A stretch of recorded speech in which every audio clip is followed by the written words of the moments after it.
Namaste, everyone. Welcome to another reading of Holy Book of Sai Satcharitra. So today we are looking at chapter 35. It has three sections, so let's look at it. Preliminary. Actually, before we do that, this chapter has also continues the subject of the importance of Udi, and it also gives two cases in which Baba was tested and not found wanting. So the preliminary states, in spiritual matters or endeavors, sectarianism is the greatest bar of our progress. Those who believe that God is formless are heard saying that to believe that God has a form is an illusion and that saints are merely human. Then why should they bow before these saints and offer dakshina? Persons belonging to other sects will also raise objections and say, why should we bow and offer allegiance to other saints, since we have our own Sadgurus? Question mark. Similar objections regarding Sai Baba have been heard before and are heard even now. Some said that when they went to Shirdi, Baba asked them for dakshina from them. Is it good that saints should collect money in this fashion? Question mark. If they do so, where is their sainthood? Question mark. They asked. But there are many instances where men went to Shirdi to scoff, but remained there to pray. Two such instances are given below. The first section of the book of this chapter is Kaka Mahajani's friend. A friend of Kaka Mahajani was a devotee of God without form and was averse to idolatry. Out of curiosity, he agreed to go to Shirdi with Kaka Mahajani on two conditions: that he would never bow to Baba nor pay him any dakshina. Kaka agreed to these conditions, and they both left Bombay on a Saturday night and reached Shirdi the next morning. As soon as their feet touched the steps of masjid, Baba, looking at the friend from a distance, addressed him with sweet words. Oh, welcome, sir. The voice in which he said these words was a very peculiar one. It resembled the voice of the friend's father. It reminded him of his departed father and sent a joyous thrill through his body. What an enchanting power of the voice had. Rather surprised, the friend said, "This is no doubt the voice of my father." Then he went up and, forgetting his resolution, placed his head upon Baba's feet. Then Baba asked for dakshina from Kaka twice, once in the morning and again at noon. The friend whispered to Kaka, "Baba asked for dakshina from you twice. I'm with you, yet why does he omit me?" "Why don't you ask Baba himself?" was Kaka's reply. Baba asked Kaka what his friend was whispering, and then the friend asked Baba himself whether he should pay any dakshina.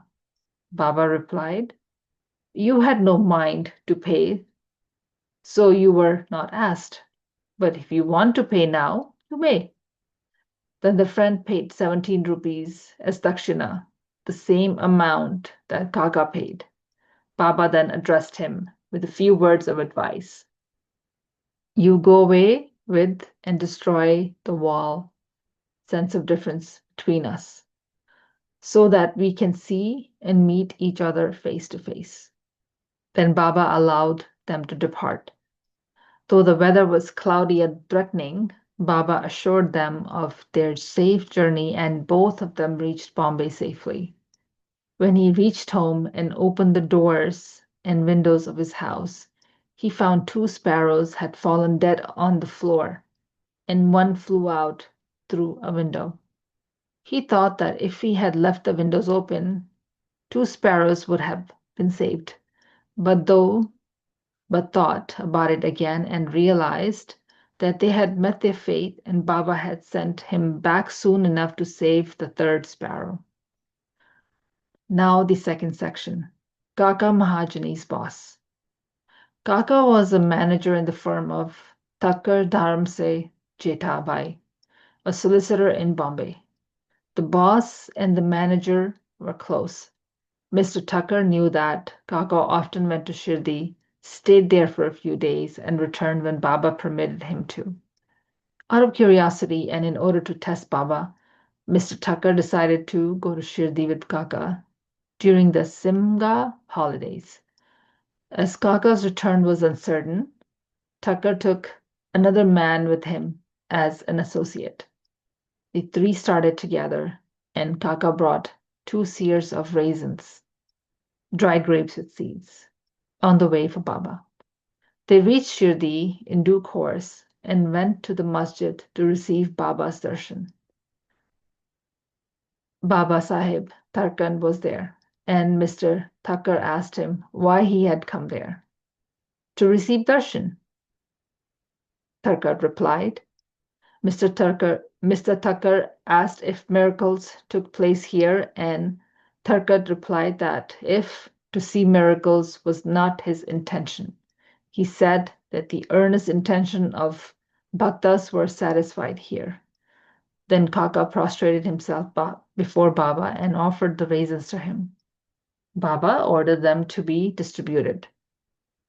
Mr. Thakkar got a few of them.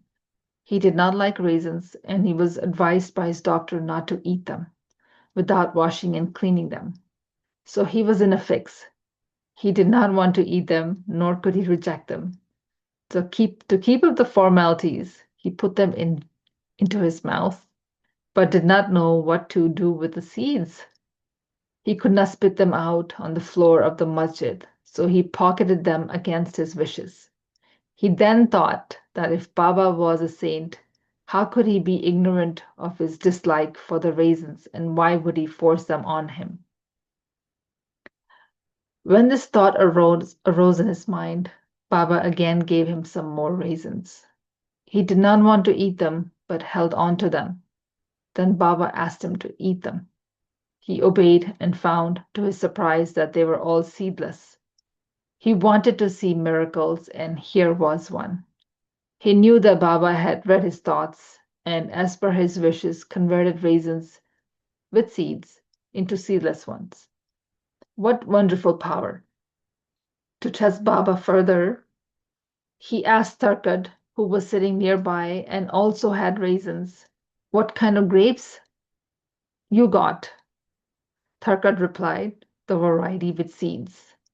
Mr. Thakkar was again surprised to hear this. Then, to confirm his growing faith, Thakkar thought that if Baba was a real saint, the raisin should now be given to Kaka first. Reading his thoughts again, Baba ordered the distribution of raisins should be commenced from Kaka. This proof was sufficient for Thakkar.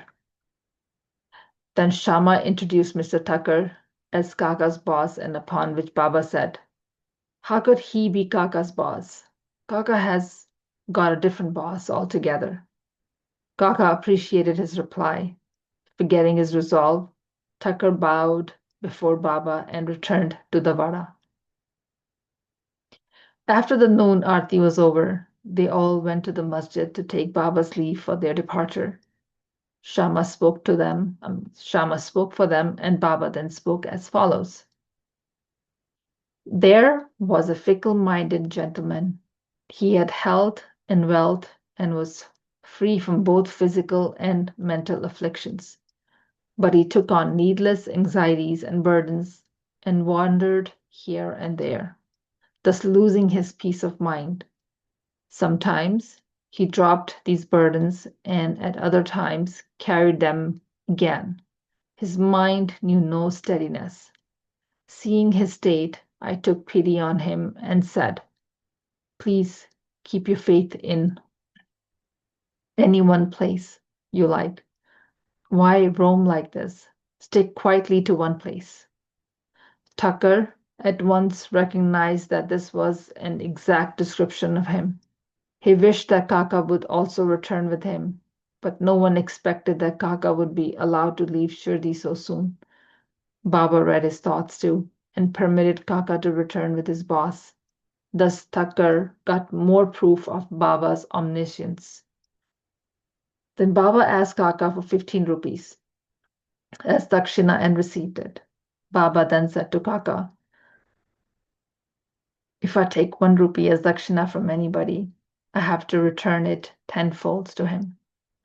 I never take anything gratis. I never ask anyone indiscriminately. Excuse me. I only ask and take from him whom the fakir, God, points out. If anyone is indebted formally to the fakir, money is received from him. The donor gives and sows his seeds, only to reap a rich harvest in the future. Wealth should be the means to work out dharma. If it is used for personal enjoyment, it is wasted. Unless you have given it before, you do not get it now. So the best way to receive is to give. The giving of dakshina advances vairagya, non-attachment, and thereby bhakti and jnana. Give one and receive tenfold.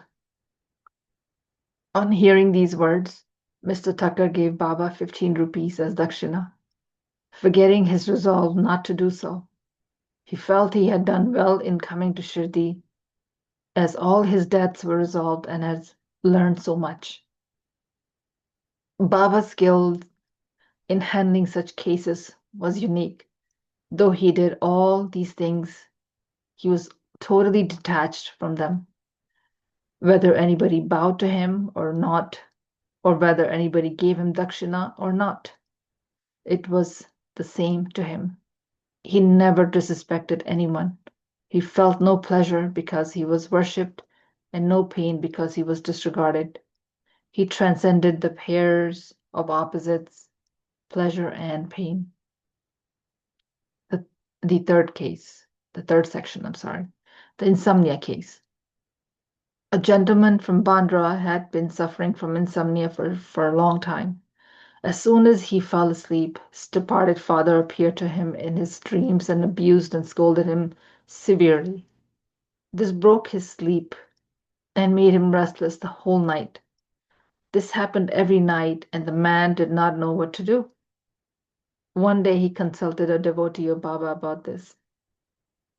Devotee recommended Udi as the only infallible remedy he knew.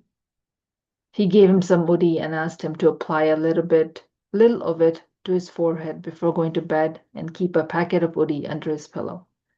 He tried this remedy and found, to his great surprise and joy, that he got sound sleep and that there was no disturbance of any kind. He continued the remedy and always remembered Sai Baba. Then he bought a picture of Sai Baba, which he hung on the wall near his pillow and worshipped it daily.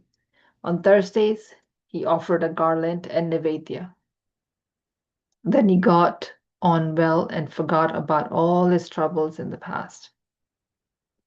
The next section, Balaji Patil's Nevaskar. This man was a great devotee of Baba. He rendered excellent and selfless service to Baba. Every day he swept and cleaned all the passages and streets in Shirdi through which Baba passed on his daily routine. After Nevaskar passed away, his work was done equally well by a female devotee named Radha Krishna Mai, and after her by a devotee named Abdullah. When Balaji harvested his corn every year, he brought the entire harvest and placed it before Baba. He then returned with what Baba gave him, and his family survived on that amount of corn. This course was followed by him for many years and after him by his son.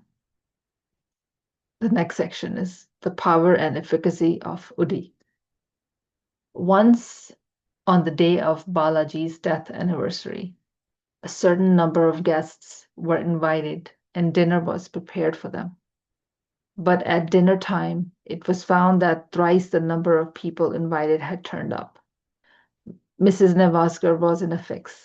She thought that the food would not suffice for the people assembled, and that if it fell short, the honor of the family would be at stake. Her mother-in-law comforted her by saying, "Don't be afraid. It is not ours but Sai's food. Cover every vessel with cloth, put some udi in each, and serve from them without removing their covers. Sai will save us from ignominy." She did as she was advised, and it was found, to their surprise and joy, that not only did the food suffice, but plenty of it remained after serving. If one feels intently, one realizes accordingly, was proved in this case. Now, the next section, Sai appearing as a serpent. One day, Raghu Patil of Shirdi went to visit Balaji Patil at Nevase. Sorry. That evening, a serpent had entered the cowshed hissing. All the cattle were afraid and began to move around restlessly. The residents of the house were frightened too, but Balaji thought that it was Sai who had appeared in his house as a serpent. Not the least bit afraid, he brought a cup of milk, placed it before the serpent, and said, "Baba, why do you hiss and make noises? Do you want to frighten us? Take this cup of milk and drink it with a calm mind." Saying this, he fearlessly sat next to the serpent. The other members of the household were frightened and did not know what to do. A while later, the serpent disappeared and nobody knew where it went. It was not found, though they all searched the cowshed for it. Balaji had 2 wives and children. They sometimes went to Shirdi from Nevase to receive Baba's darshan. Then Baba brought saris and other clothes which were given to them with his blessings. Bow to Shirdi Sai. Peace to be all. Thank you, everybody, for listening, and we'll see you tomorrow with another chapter. Om Sai Ram.